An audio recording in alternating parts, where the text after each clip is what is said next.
Hey guys, today we're going to be talking about Queen Ansurek and how we can do better as Elemental Shaman to prepare and execute on this fight. So first and foremost, the talents I use are up right now. However, I will say that I would actually suggest against using Liquid Magma Totem and instead putting that point into Elemental Equilibrium. You can try to get some extra cleave out with Liquid Magma Totem, especially in phase 2 and 3. However, I just don't think it's going to be worth it, especially later on if you're watching this in like a month. It's probably just not going to be worth it. We are going to have so much extra gear by this point to really be able to cleave those down with just Stormkeeper, as well as the other people in your group are going to absolutely decimate them. People are already decimating them now. The extra effort for Liquid Magma Totem into Primordial Wave into a Lava Burst, a lot of the time these ads just don't live that long. I would just suggest against not worrying about it, but we will talk about where I used it, where it's worth using it if you're going to take it at all, and where it's not worth using it. In the entire first phase, it's basically not worth using. I would say overall, just kind of be more aimed at single target. Elemental Equilibrium does help in AoE because you're getting that extra bonus of just straight damage. So keep that in mind as well. I just don't think the Liquid Magma Totem is truly worth it, even though I did use it in this video. So with that being said, we're going to go ahead and jump into it. So we're just going to be breaking it down moment by moment, and I'll talk about things that you can do as we get to them. So normal Elemental Shaman opener at 3 seconds, Storm Elemental, Stormkeeper into Primordial Wave, Lava Burst, use your potion, second Lava Burst, Lightning Bolt, another Lava Burst, Earth Shock, and Lightning Bolt again. And that's the full normal opener. We're not going to be holding anything, just kind of like dodging things as we need to. But at the one thing that I'll probably say in every guide moving forward is you need to plant your feet and cast. Do not do extra movement if you do not need to. Pre-plan your movement when you can. Like right there, I had a Lava Surge that I used to just get off so I could just keep constantly casting and didn't have to like completely stop casting to move. You want to be casting as much as possible, getting as many lightning bolts out as possible, because it matters probably more for Elemental Shaman than any other caster to just constantly be casting lightning bolts because of the CDR it provides for your cooldowns, as well as for the amount of haste that we have with the Storm Elemental. Basically just not casting is just losing you probably twice as much damage as any other caster. So make sure you're constantly casting and planting your feet when you can.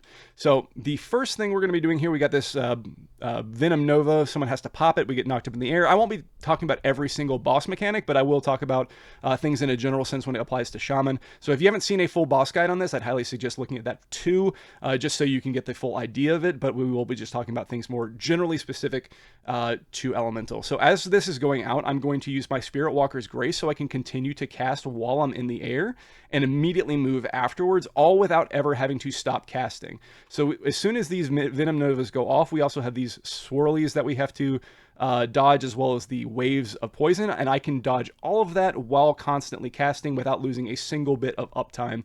So and we're going to have Spirit Walker's Grace up because of that CDR for every single Venom Nova. So keep that in mind, constantly cast. Make sure you're using it for those Venom Novas. Now here, we've got the tombs coming out. This is not worth using Liquid Magma Totem for. If you want to get any kind of meaningful damage, you can just use Chain Lightning. You'll notice that my Stormkeeper has 21 seconds left until it comes off cooldown. I've tried multiple ways to try to get this to line up without having to lose a cast earlier in the fight. There's really not a good way to do this. I don't think it's worth holding it for this first one, but you can use it on the next one, or for the third one every single time. There might be some shenanigans on how you could or should hold this.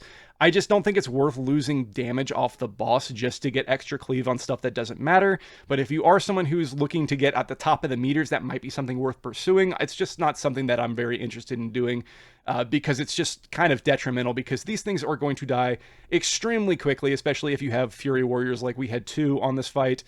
They die incredibly quickly, and again, not worth using Liquid Magma Totem for Primordial Wave combo. They're just going to die too quickly. So Chain Lightnings if you want to just get extra cleave on it, but in general, I wouldn't really bother with holding it. So again, just keeping things on cooldown as soon as they come up, getting ready to move into this Venom Nova thing that will pop us up. Here, what I should have done is just gone ahead and used the Spirit Walker's Grace and just gone ahead and started moving, but I waited for the last second just to because I had that instant cast of Lava Surge, just to not lose an instant cast and to prolong Spirit Walker's Grace just a little bit longer before I use it here, so that I have plenty of time to move out of those circles. And then because on this second one, on the second Venom Nova, There's a liquefy that happens really close to afterward and allows me to get back, try to bait a little bit more so that it's back behind us instead of in front of us. We don't want to have that poison in front of us. So that's why I liked using Spirit Walkers late there. There's just a lot of movement.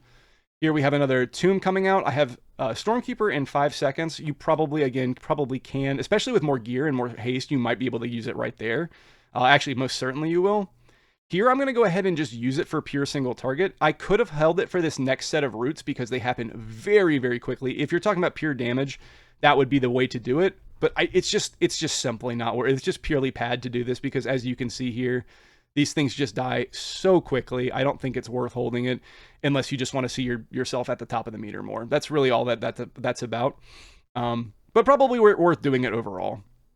If you're just kind of competing for your spot on a daily basis, then I feel like that's probably worth doing. Here I was kind of out of position, and I'm the one who's supposed to pop this, so I did have to like immediately kind of run over here and immediately pop it.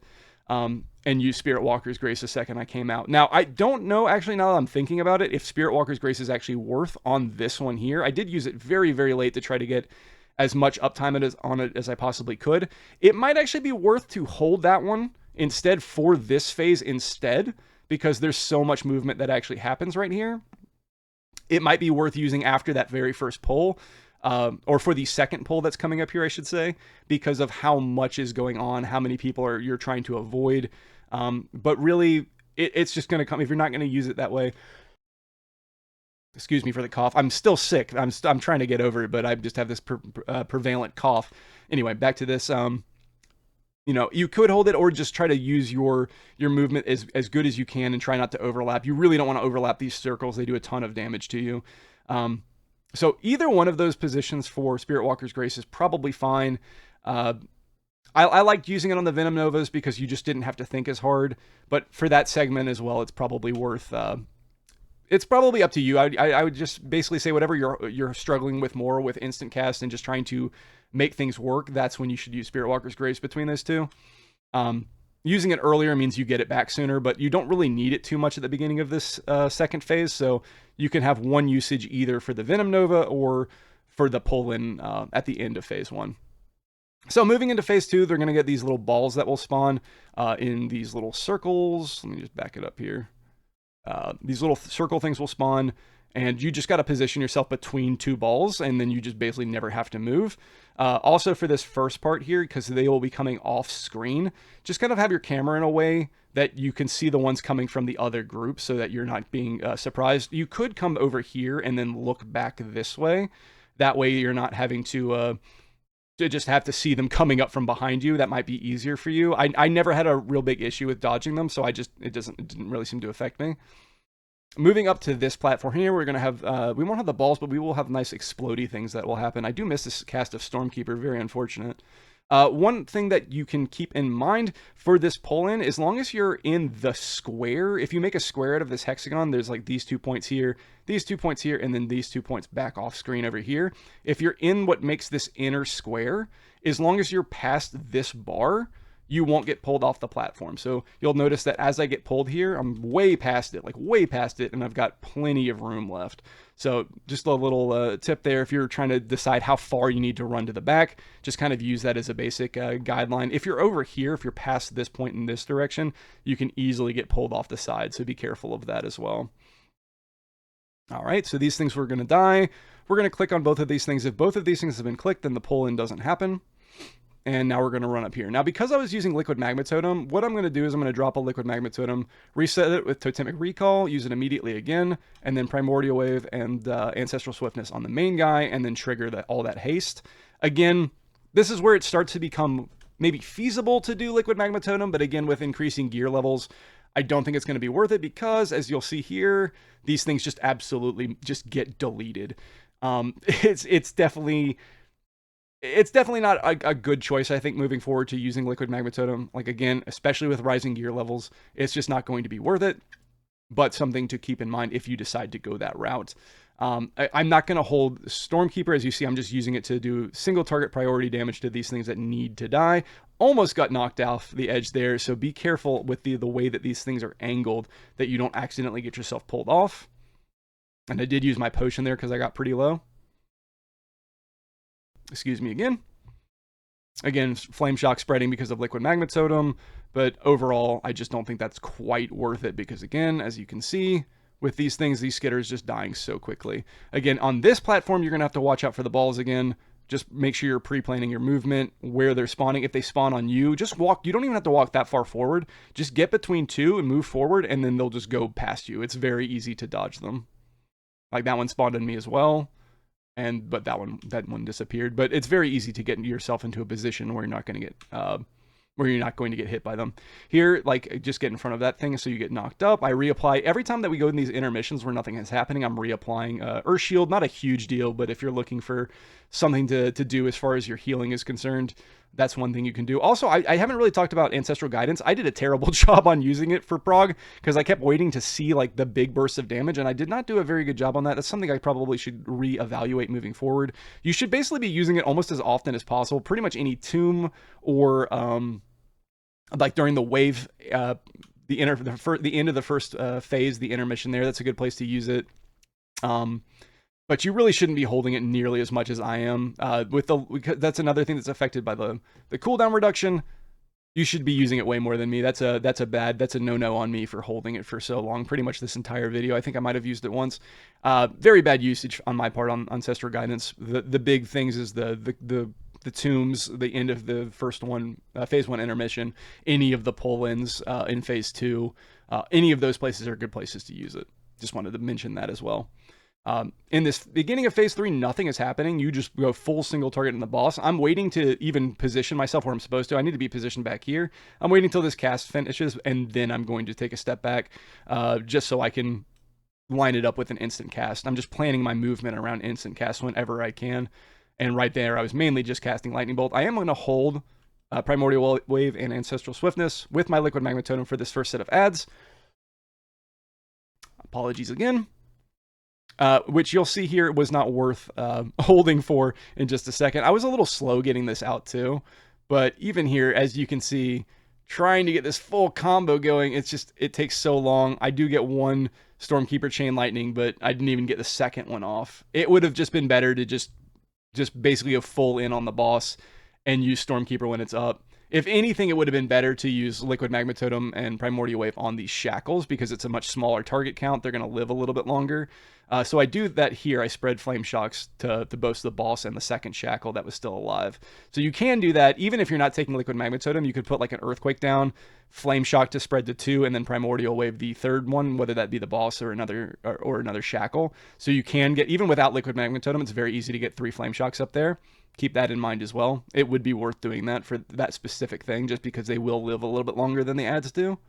For this part of the phase, when you all get pulled in, we're going to wait a little bit, just a little bit of a delay, and then everyone go in at once. Make sure that you're spreading out. As an Elemental Shaman, you probably should be someone who's one of the farthest out to the side. Make sure you're not just like standing underneath it, because these do explode, and the healers are going to want to go through them and start getting their heals out immediately. So make sure you're one of the people who gets the hell out immediately.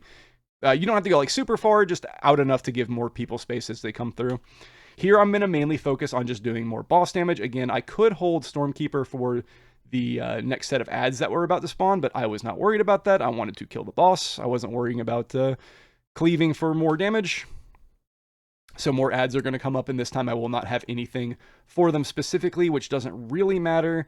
I am going to put down Slow right there, and now I'm just going to Chain Lightning. I am going to put Liquid Magma Totem down as it came up. Got like 4 Flame Shocks out for there, so I did get some usage out of Liquid Magma Totem. Again, I'm going to say this for like the 3rd time. I don't think it's worth it. And now going back to just Chain Lightning them, finishing these things off as they start to die, and then going back to the boss. Really mainly just cleaving off the boss here. I'm just casting Chain Lightning to hit the shackles. We're not going to be one of the best classes for killing shackles and stuff like that, so just cleaving off the boss is probably more important than hard targeting them in that situation. Now for these Acolytes that spawn after this phase, I know there's a lot of mechanics in this boss. For these Acolytes, you can Chain Lightning from this one all the way across. So keep that in mind here. So if I'm targeting this one right here, this is the one I'm hitting, you'll notice as I'm Chain Lightning, it's going all the way across. Don't worry about my Storm Elemental. I have him attacking the boss here. But you'll see it's actually jumping. The second the Acolyte, this middle Acolyte dies, it won't be able to do that anymore, and I'll have to hard target it. But it is worth Chain Lightning to cleave all the way around. Hit this one here, the one that was here, the boss, and that one. Hitting 4 targets there, definitely worth. But it only works as long as the middle Acolyte is there. The second the boss and the Acolyte move or dies, then you'll only be able to hit one. So keep that in mind if that first one dies faster. Finish killing this Acolyte, move back into a better position with the rest of the group, and now we're going to be basically full focusing boss. I should have known that this guy was going to put it about right there. I kind of went too far forward. Try to be somewhere more in the middle when these things come out, because you know that they're going to form these big circles. Be aware of that. Another thing you can do is kind of pre-position a little bit better for where those balls are probably going to spawn, so you don't have to do nearly as much movement. I did use Spirit Walker's Grace there, so I didn't have to lose uptime. Again, in this phase of the fight, this end, it looks really hectic, but there's a lot of standing around. You can basically just use Spirit Walker's Grace in this part of the fight, wherever you feel like you need to move a lot and you're just worried about... If you don't... Actually, a good way to put it is use Spirit Walker's Grace in this phase of the fight if you don't know where you're going to need to stop moving. Not if you know exactly where you need to go, using something like a Gust of Wind or something like that, and just using your stutter steps to move with instant cast. That's probably going to be a better way to do it. But if you're dodging stuff constantly and you don't know when you're going to get a chance to stop moving, Spirit Walkers is going to be better for you in that situation. That's a good way to put it, I think. Going back to just full single target damage, the fight has already repeated itself at this point. Again, trying to move as far away, kind of out of the range as possible so more people have room, and that's basically the whole fight. It basically just repeats itself from there. Again, one thing that I think I really should have done a better job on, I already mentioned it, was the use of Ancestral Guidance. I really could have done a better job on my part there. That's my own fault. I just have a harder time, I like always hold it probably too long instead of using it proactively. I think especially with the way that CDR works with it, you should be using it pretty much whenever you feel like there's any kind of additional damage. So any of those pull-in mechanics in phase 1 and 2, or at the end of phase 1 and during phase 2, that's a good time to use it. Even during the Venom Novas, because the healers are going to have to be doing a lot of movement too. You can basically almost just keep this on cooldown. I don't know why I'm so bad at it. That's something I need to improve on as a player personally. But everything else I think applies. You can also stun the ads in the third phase. Let me see if I don't know if I'll be able to scrub to the ads, but putting slows on it's probably the biggest thing. I wouldn't worry too much about actually stunning them, because you're gonna DR stun with 1,000 other people, unless like your guild is specifically calling for you to stun them. I would really only worry about the AoE slow. And then again, yeah, like spreading flame shocks to the shackles if you have Ancestral Guidance, or Primordial Wave and Ancestral Swiftness off. You don't need to dot them otherwise. Is there anything else with this fight? I think that's pretty much it. I mean, it's a pretty long boss. It finishes at around 8 minutes right now. That'll get faster as we get more gear, obviously, but if you're doing this right now, expect kind of a long fight. A lot of these fights are actually fairly long, so yeah, that's pretty much it for what I wanted to cover. I could have also talked about defensives a little bit better now that I'm thinking about it, but I feel like Ellie is actually fairly tanky just in general. The biggest things, let's go ahead and actually we will talk about it a little bit. I don't think the Venom Novas are that big of a deal as far as just pure damage. A good way to use it is if you get trapped in a tomb during the tomb parts of the fight. If I can skip to... Oh, I already missed one.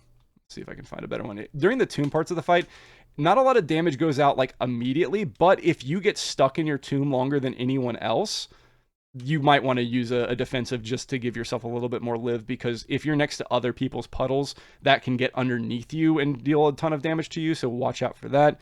Another place that we can talk about defensives is in the intermission for phase 1. This is a good time to just go ahead and send one. Especially if you feel like you're in danger, anytime this pull in, if you're feeling like you're kind of low, we were always topped. I had used Stone Bulwark Totem right there, just to definitely cover myself, but we don't really get that low. Most of the damage happens if you overlap or if you actually run into these puddles. It's not like the pull-in does a ton of damage, but if you're looking for a defined place to use it, that's probably would be my suggestion, especially when you're running against it, because yeah, there is a good amount of damage there.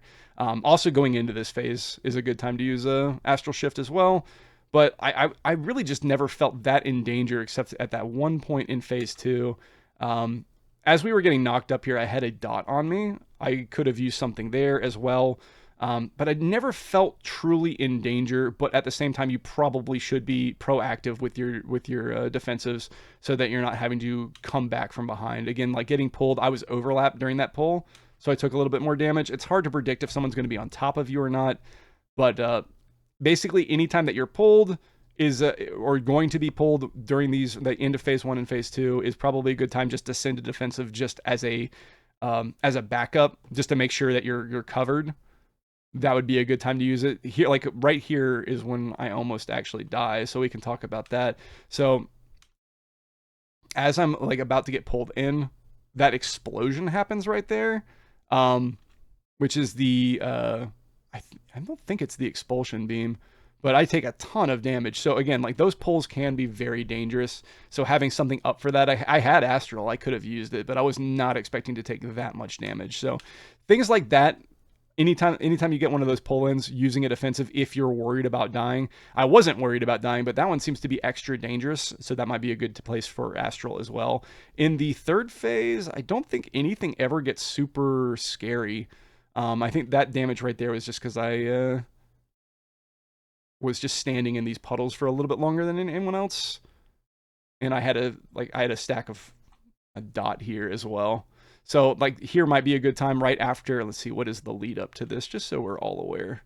During this pull in here, when these shackles are out, might be a good time to use a defensive as well.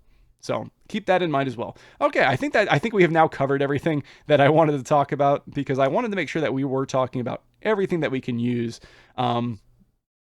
as Elemental Shaman. Even though I didn't necessarily do a good job of it myself, I wanted to make sure that everyone was aware of it.